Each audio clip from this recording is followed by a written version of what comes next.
May kumpiyansa na si King Arthur. Oh, right straight, tulog!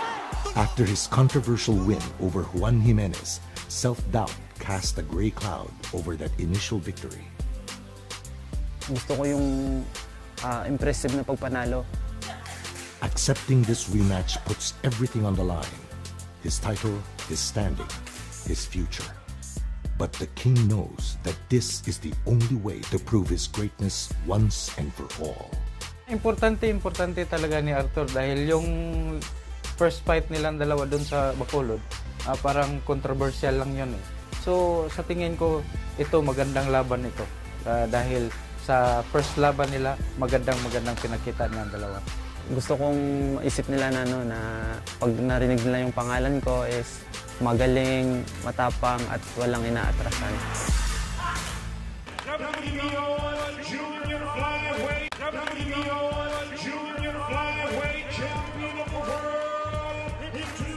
The longest reigning Filipino world champion, Donnie Ahas Nietes, is already a household name back home.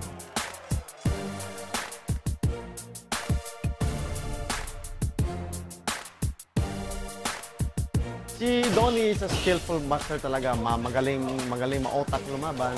But unlike his trailblazing predecessors, Donnie's career took a more quiet and gradual pace.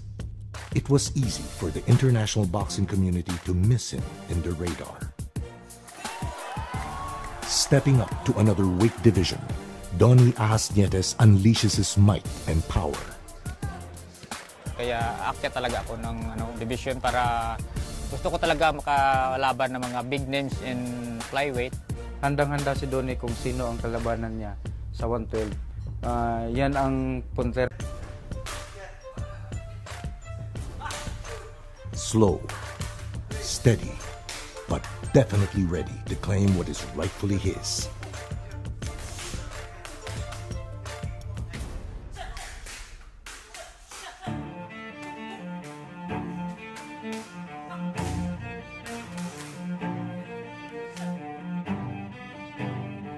On September 24 in Los Angeles, California, these ring warriors take the world as their canvas.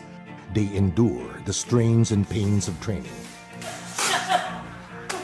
including the severe homesickness across the miles. Masabi ko sa kanilang wag silang mag-alala sa akin dahil kaya ko to yung career ko.